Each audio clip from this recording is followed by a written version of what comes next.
Bom dia, gente. Boa sexta. Vamos lá? Vamos continuar a fazer a interpretação da crônica gravação.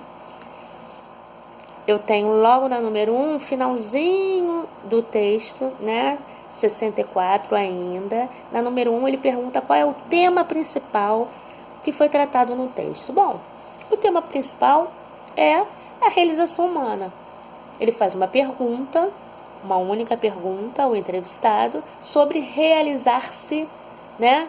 O que seria se realizar e se ele sentia-se assim, e causa aí toda a problemática, toda a história. Então, o tema principal é a realização humana. E qual foi o problema causado ao entrevistado pela pergunta inicial na entrevista?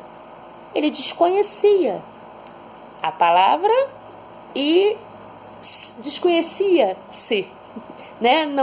Não sabia informar se ele era uma pessoa realmente realizada. E o que seria ser realizado, né? Então, essa é o problema inicial. E o que ele faz para tentar resolver a dúvida? A número 2 ainda, 2 momentos. Ele recorre ao dicionário, né? Foi a arma que ele usou para tentar sanar esse problema aí. Muito bem, na sua opinião, por que a pergunta gerou tantas dúvidas no entrevistado? Eu acredito porque o ser humano, de uma maneira geral, tenha esses conflitos, né? De estou totalmente realizado, sou pleno nas minhas realizações, ou ainda preciso caminhar, necessito estar buscando, né? Sempre. Acredito porque isso é nato, né, do ser humano. Vem com ele, né? Coisa da existência.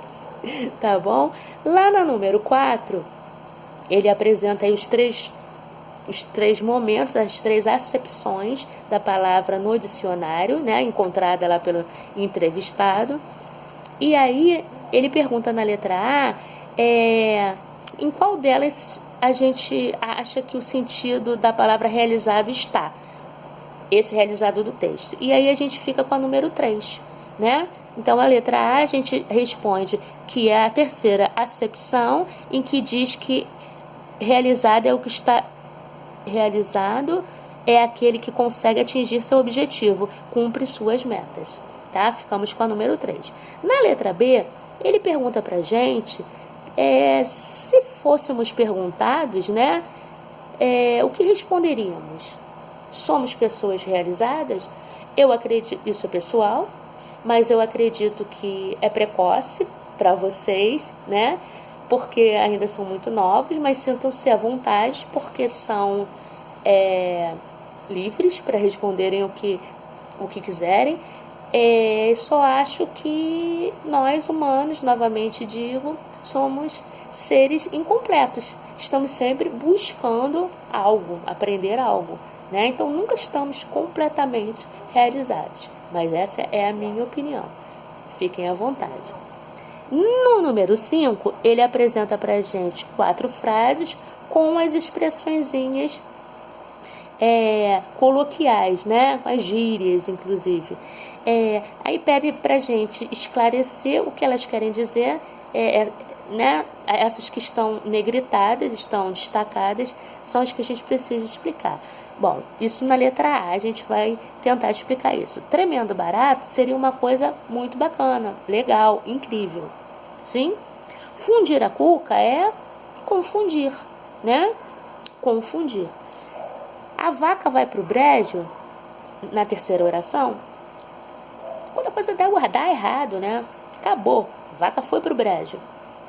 E por último, vai dar grilo, é aquilo que não vai dar muito certo também, né? Vai fazer barulho, né? Vai confundir, tem quase a mesma concepção da vaca e pro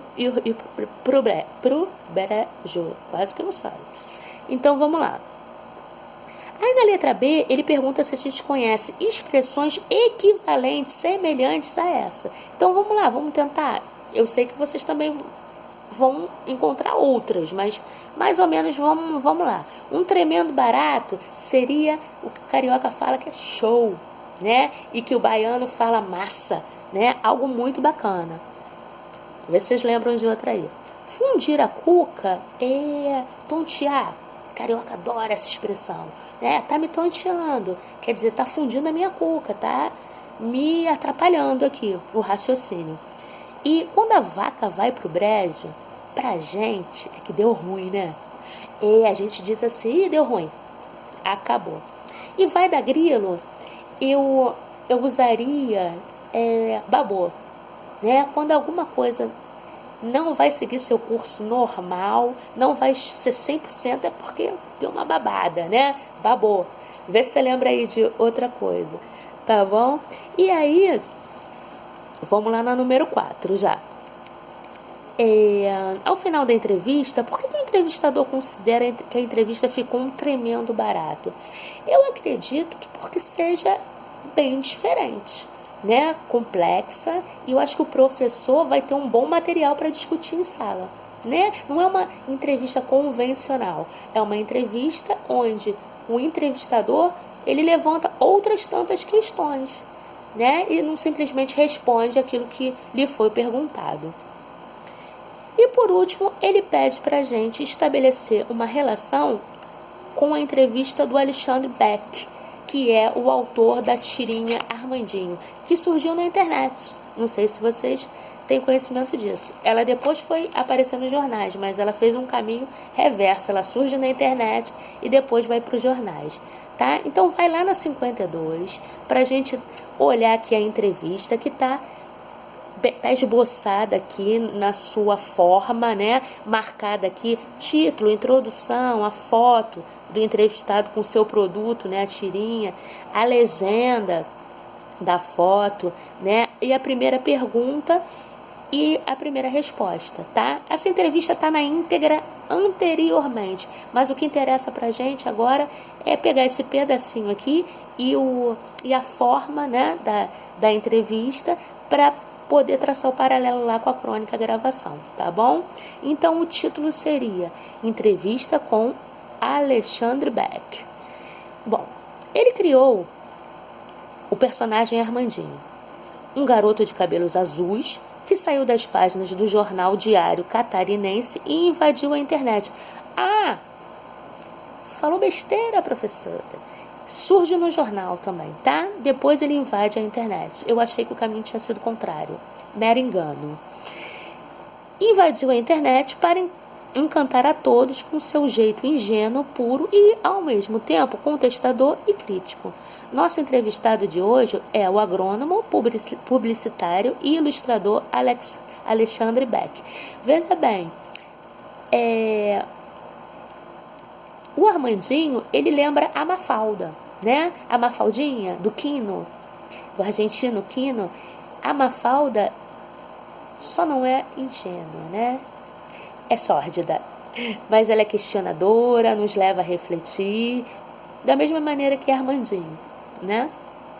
Então eu tenho a foto e a legenda. Alexandre Beck criou o personagem Armandinho, a foto reprodução, e aí vamos lá que a gente vai ter a continuação da introdução. Alexandre é catarinense, tem 43 anos e sempre teve paixão por desenhar. Em 2010, a bordo da redação de um jornal, ele gerou seu trabalho mais visível, um menino travesso chamado Armandinho. E não demorou muito, o personagem de quadrinhos, que tem um sapo de estimação, foi parar na internet, convidando leitores a refletir sobre a vida, sempre com uma pitada de humor e inocência.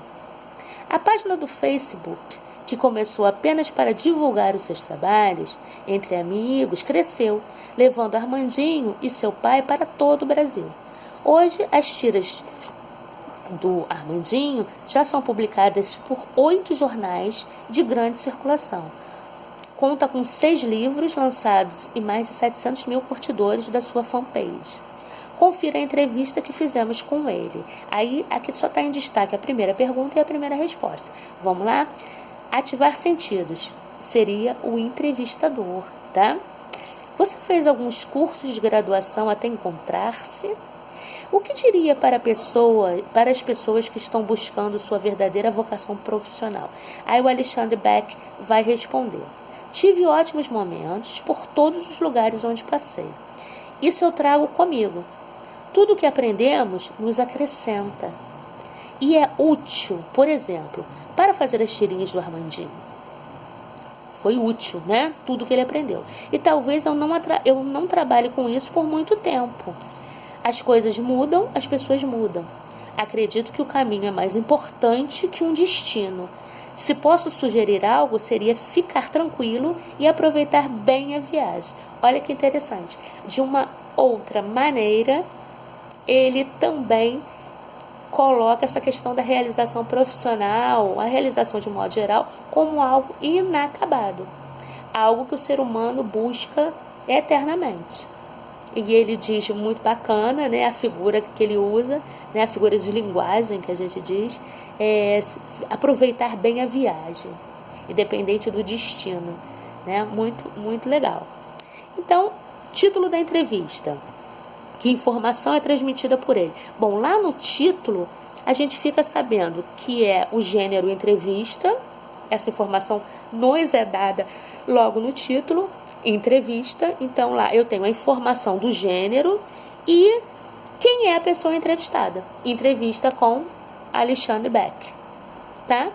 Intenção do site publicar essa entrevista. Bom, é de interesse dos leitores saber mais sobre a vida, as opiniões, né, as filosofias de vida do autor da tirinha que eles acompanham. Então, por essa razão, né, eles devem ter sentido esse interesse. Então, no intuito de informar, eles fazem a entrevista, né, de acrescentar informações. Na número 4, já estou lá na 53, hein? Já virei. Explique a função dos parágrafos, né? O que os parágrafos da entrevista? Que antecedem as perguntas e respostas. Bom, o parágrafo anterior, ele tem a função de apresentar o entrevistado e comentar o trabalho dele. Então, apresentar e comentar seu trabalho. Tá? Número 5. Qual o papel do entrevistador e do entrevistado nesse texto? Bom, o entrevistador faz as perguntas e o entrevistado as responde. Simplesmente isso. Recursos utilizados para identificar o entrevistador e o entrevistado. Bom, o recurso foi escrito, né? O site Ativar Sentidos, o nome do site. Ele é o entrevistado, está escrito, né? E o entrevistador, ele é o entrevistador e o entrevistado é o autor Alexandre Beck, que também está escrito, tá? Então, o entrevistador é identificado pelo nome do site, e o entrevistado pelo nome do autor em questão aí, tá bom? Número 7. Vamos conversar com os colegas. Sequência de perguntas realizadas pelo entrevistador. Essa sequência poderia ser diferente? A resposta é pessoal, né? Os alunos vão ler a entrevista e vão opinar sobre isso. Mas me parece que é bem coerente, né, a proposta do site. Né? A primeira pergunta possibilita logo uma interação do entrevistador com o público, com o leitor. Tá bom? Então, eu acredito que a última vai finalizar, e se vocês só vão observar isso se forem lá atrás e lerem realmente a entrevista completa. Tá bom? Na número 8, ele pergunta quais as opções, né, quais as alternativas corretas. Importante, né, ler com atenção esse enunciado aí, porque todas são, exceto a letra E, né? Comover Alexandre, não, né? Então, todas as outras alternativas estão corretas, tá? Da A a D. Muito bem. Em que suportes as entrevistas, de um modo geral, não estou falando só dessa, mas em que suportes, quando eu digo suportes, são os veículos que elas são publicadas, né? Jornais, revistas, a internet, tá? Então, em quais suportes as entrevistas podem ser publicadas? Nesses que eu acabei de falar. E as entrevistas são sempre escritas? Não, elas podem ser feitas oralmente, né? Não são sempre escritas, não.